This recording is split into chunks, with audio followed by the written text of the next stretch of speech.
Hello everyone, welcome back to Silver Arrow Tarot. It's me, Amanda. I hope that everyone had a lovely holiday season and a beautiful new year. If you didn't, I still send you comfort and love, and I know that we aren't all in the same space, and sometimes it can be difficult to hear, best wishes and bright and beautiful future of 2022 and all that, and we may not be in that space. So I am sending you love if you are not feeling hopeful. I'm sending you my my heart and my blessings and angels to comfort you. And I know that we are still moving through difficult times. But all that being said, I am really excited to get back in the groove and make videos again for 2022 and hopefully offer you guys some guidance, comfort, and maybe feeling like you're not so alone. And in that spirit, I have decided to really be vulnerable with everyone and tell my story of my awakening experience, or my first awakening experience, because I feel like there's been kind of a few steps along the way. And this will be hopefully a little bit of an informational video for you all, and also a little bit of a get to know me better kind of video. And I want to be very also transparent. It's also going to be very cathartic for me personally, because this is something that was very big and very painful at times experience that I went through, and I'm just now starting to feel the full benefits of it 15 years later. And I think that it's helpful to tell our story. So it's helpful for me to tell my story, and it's helpful, hopefully, that it's helpful for you, even if you have a different experience with your awakening journey or your self-growth journey. I think it's always helpful to see other people's experiences, and maybe even if they don't match up exactly, you can still compare and contrast and find wisdom in it and find healing in it. And yeah, it can be beneficial, even if my story isn't exactly your story. So before I get into the story, I'll break it up into before, during, and after. So if you want to just skip past, and get to the part where I talk about things that helped me, I will make sure to put timestamps in the description below. But yeah, that's kind of the framework for this talkative, chatty video. Before I get into it, I wanted to show you guys something really cool, which is that I had some of my artwork printed up onto some nice heavy cardstock, and I made like a kind of it's like a mock deck. So this won't be all of the cards, but I've been playing around a little bit with how it feels to have my artwork turn into a deck, and how it talks and how it speaks to me. And I have to say, this is incredibly powerful. It's incredibly powerful. And I say that because I was actually listening to another tarot reader, and she was talking about it's really powerful when you can make your own tools of divination, or your own tools to connect to your ancestors or your guides.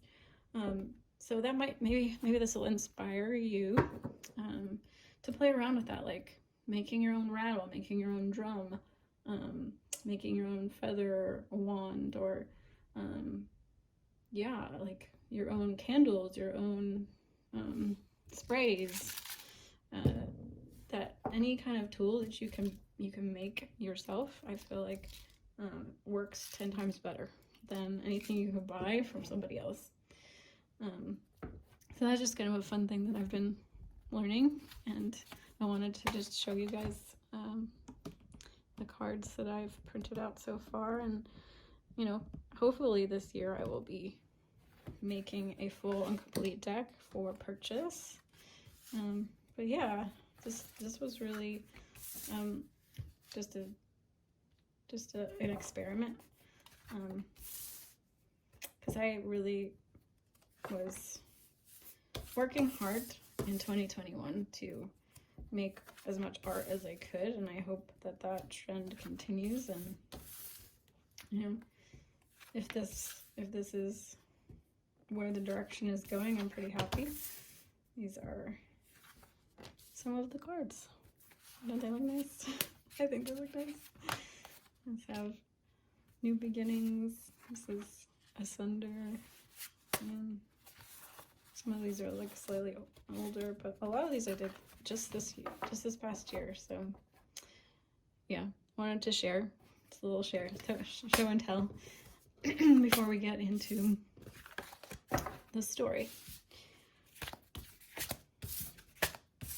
So you guys, I will see you in a quick second, and we will begin the story of my enlightenment and awakening experience.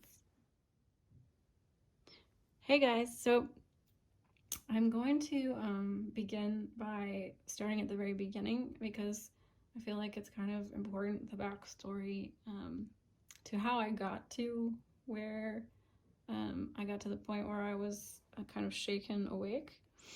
So it might not be of interest to everyone, but I really feel like it's kind of important for the background of it. So we'll just start when I was going to school for art. I went to a school called Savannah College of Art and Design, and it was very beautiful. It's in the South. Here's a picture, actually.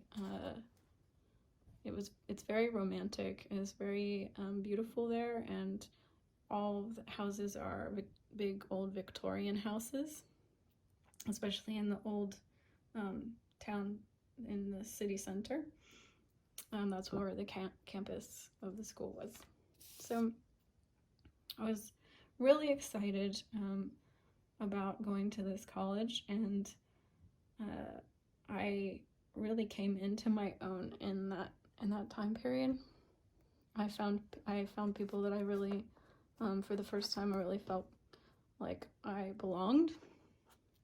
I felt very connected for the first time, and I had a group of guy friends that I was very close with, and we kind of did everything together, and it was a very special time in my life that I will never forget.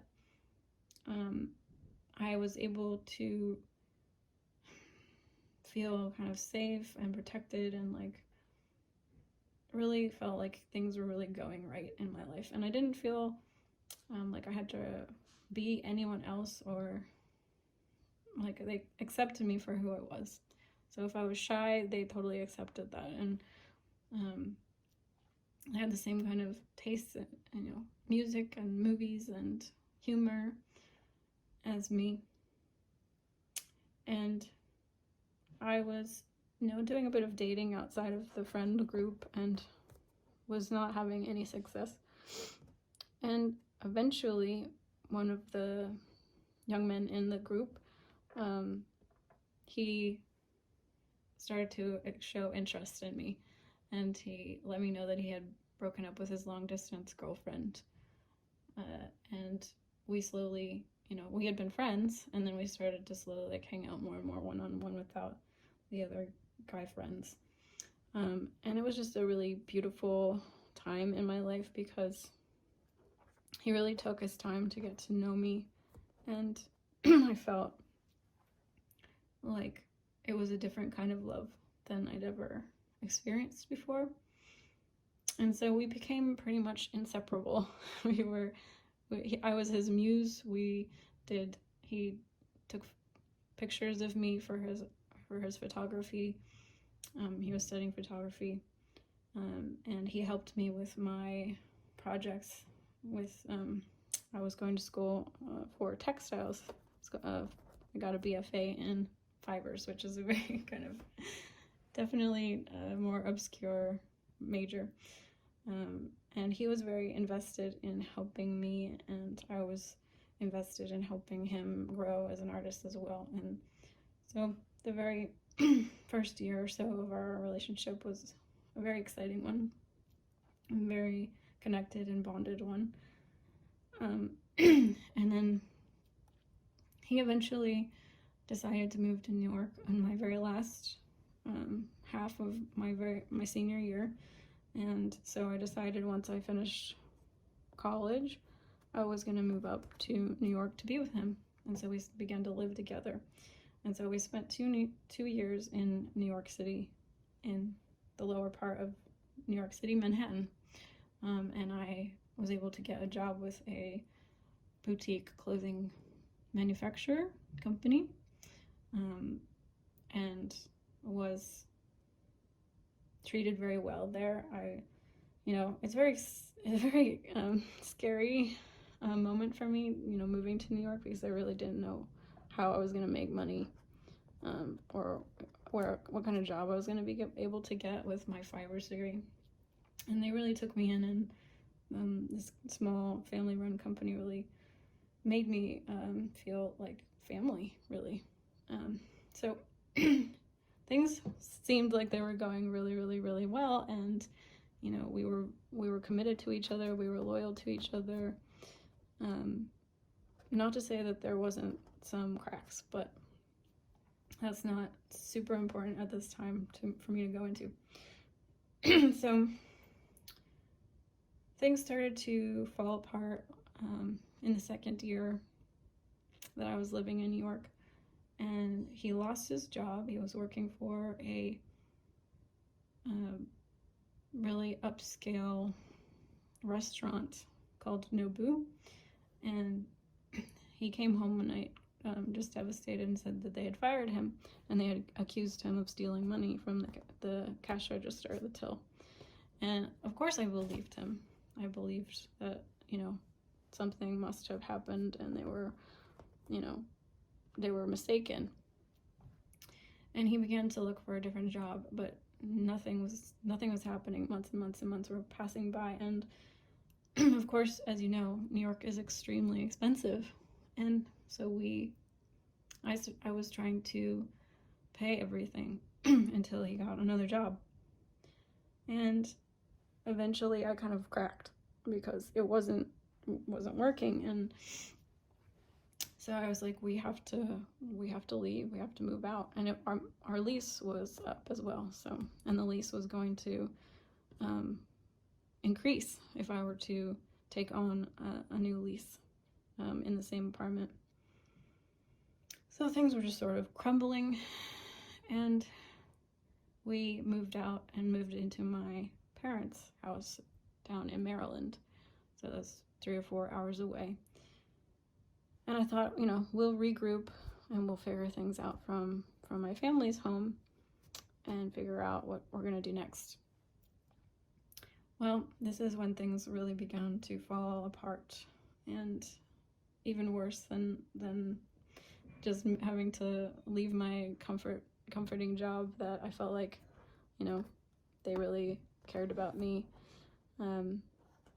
That was devastating enough, but at least I thought I had, the love of my life, and that we were going to make it through. But things started happening. Money started disappearing. Our credit cards started to get frauded. My eBay account was being used to sell things and fraud people out of money. And the coup de grace, as you would say, was that my mother's wedding ring went missing. And all during this time, I'm having nightmares. I'm having dreams. I'm obsessed with watching those shows about men who kill their wives and or cheat or lie or steal or lead double lives. And I'm having all these terrible dreams about the same kind of thing. listening to my partner and I'm believing everything he's saying, and I'm noticing kind of strange behaviors, but like he's explaining it away in a way. And because I at that point had been with him for 6 years, there was a lot of, trust had built up between me and him, and I believed him when he told me, like, this isn't me, your dad must be forgetting that the money in his wallet was, he used it on something. So I'm believing him, and I'm thinking, there's no way that he could be doing this stuff. And in fact, he was stealing money from my family. He pawned my mother's wedding ring to have money to buy drugs, and he was heavily addicted to prescription pain pills, all behind my back. And so my mom and dad kind of see the writing on the wall, and I'm completely just oblivious to it because I'm so blinded by my love and my adoration for him. So I simply couldn't see it until it was just shoved in my face to the point where I couldn't not see it. So he was asked to leave my house, and he got on a train, and I never saw him again. And to say that I was in shock is probably a huge understatement. I remember, those moments in movies where the bomb hits and the soldier in the war zone, his hearing goes totally silent, but there's this high-pitched ring. That's all he can hear. That was exactly what happened. That's exactly to the T what it felt like that day. And it was a long road ahead to heal. Things were going really strangely. My cat died suddenly during that period of time. As I said, I was having dreams, really disturbing dreams. And I just knew something was wrong. Like, I think the important thing that I'd like to convey is that, like, if you're in a similar situation where someone is telling you, oh, no, like, things are fine, and they're convincing you, but, like, your intuition, like, part of you is telling you something's wrong and you're having, like, weird dreams, if you can take anything from my story, I would say, like, please trust your intuition. Like, listen to it, because I wish that I had more trust in my intuition at that point in time. So I guess this is where part two is the aftermath. And so, like I said, the energy in the house was incredibly low at this period of time. There was a lot of fear, a lot of pain, a lot of emotions, deep, like, darker, negative emotions, and that overall energy of the house began to feel quite negative. I believe what was happening was the impact and the fact that he was doing a lot of things behind my back and in the dark and in secrecy had kind of created a negative vortex of energy. And so when he left, that energy was still there, and very, very strange things were happening. There was lots of presences that I could feel. I began to start feeling things more and more, right? So this is like the beginning, like, part of my awakening, as I started to become, like, more and more psychic. But I really didn't know that's what was happening to me initially. I just knew that I was feeling things. I knew that, like, I was, like, the energy of the house was really bad. And so I was lucky enough to get in contact with someone who, kind of my first mentor. Her name was Maggie, and she was she cleared our house every month, and she cleared the land, and it was, you know, quite difficult, honestly. I think they struggled to keep it clear and keep it clean, because the energy was, there was so much negative energy, and there was so much pain and trauma that it's resulted from this experience. Like I said, I had been deeply in love with this person. I was very committed to them. I really can't explain into words just the depth of my relationship with him, and how connected that I felt. Now, yes, you could definitely argue that I wasn't that connected if I couldn't see what he was doing behind my back, but at least to me, you know, at that time especially, it felt pretty much like the biggest loss that I could experience. And on top of that, I had lost, you know, a job.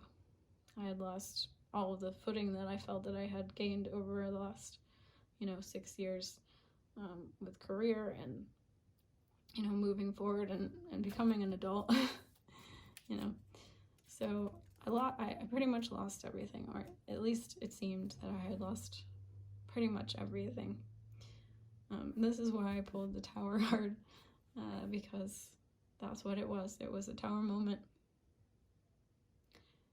So I began to work with a mentor, and she was able to show me how to begin to work in more of the metaphysical realm.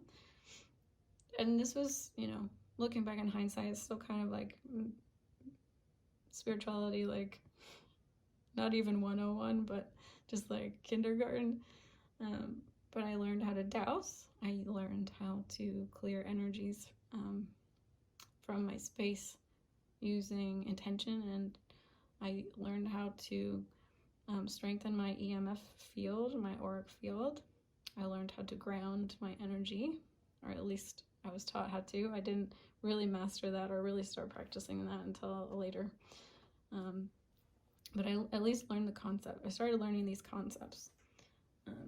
And I started to get into tarot, and I started to understand beliefs, and how to clear them and how to work with them, like the Byron Katie method of questioning your belief systems. Even still, I definitely feel that I was suppressing a lot because it was just too much. Like, it was just, there was not the space for me to like emotionally process that event at that time. But I was able to open up my mind to much more to these experiences and like the metaphysical world, because I was desperately kind of searching for answers. So that was the, you know, the door opening moment to, oh wow, like I am really sensitive. I am pretty psychic. I am sensing these things. These things are real. Energy is, you know, these entities in my house are real. This is not just like my imagination. So in that way, I would never have started down this path if it wasn't for my partner sort of dissolving my world, crumbling my world, because I was quite codependent, and I was definitely shoveling a lot, if not all, of my energy into his passions, his dreams. I was really focused in on him becoming a famous photographer. I thought, you know, if he can just become a famous photographer in New York, then like everything's gonna be fine. And like, you know, I definitely took a back burner to my own growth, my own, you know, career goals. Was not as focused on those. So I understand now, and in retrospect, how it was sort of necessary, because I needed a lot. I needed to do a lot more growing. And I was very committed, and I really thought that we were going to get married. So I think the universe sort of came in on my behalf and said, this is not going to get you where you want to go. Even though definitely did not feel like a blessing for many years. Many years. So, like I said, I was cracked open, and my ability sort of came online because of this kind of shock to the system. I really started to notice my psychic abilities. And the next relationship that I got into was quite a short one, but I was getting messages from this man's deceased father, and I was really nervous about telling him about it, because I didn't think he was gonna accept it. And I was like, you know what, I'm just gonna do it, because like I want someone to accept me for who I am. If he doesn't, then he doesn't, and I kind of have to know that. So I did. I told him, and that was sort of the end of that relationship, because he did not really accept that that's what was happening. I was picking up on messages from his deceased father, and so I actually kind of shut back down again for a few years, because of that experience. So it did set me back, in terms of my spiritual growth. But again, I think that was probably also some sort of divine timing experience there. And I'm happy to say today I'm fully out, fully out of the closet in terms of my psychic abilities. And I, this YouTube channel is a big part of that. I don't deny them, suppress them, and I don't hang around people who don't believe me, and don't think that I have these abilities anymore, because life's too short for that. So I guess I want to finish off by just saying this experience, there's no getting around it. There's no sugarcoating it. It was incredibly painful. And I still have moments that I cry and I grieve the loss of that relationship, even though it was not perfect. And it's really showed me the depth of my heart, quite honestly. I think that's the beauty and the gift of it, is that I really do love quite deeply and quite fully when I do commit. And I hope anyone else who has gone through similar experiences can hear me and see that in themselves as well. Like, if you have been hurt very badly and very deeply by someone that you loved, that means that you were capable of loving that deeply. And that's a beautiful thing. And the world needs more of that. And my hope and my wish for you is that you would be able to love yourself enough and to give yourself that blessing and that space to heal and open yourself back up again, even though it seems incredibly scary and incredibly dangerous to do so, because the world needs people like us.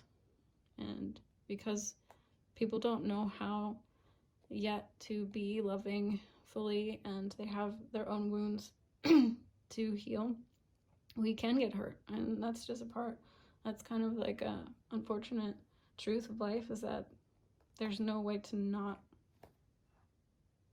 guarantee that you won't be hurt again.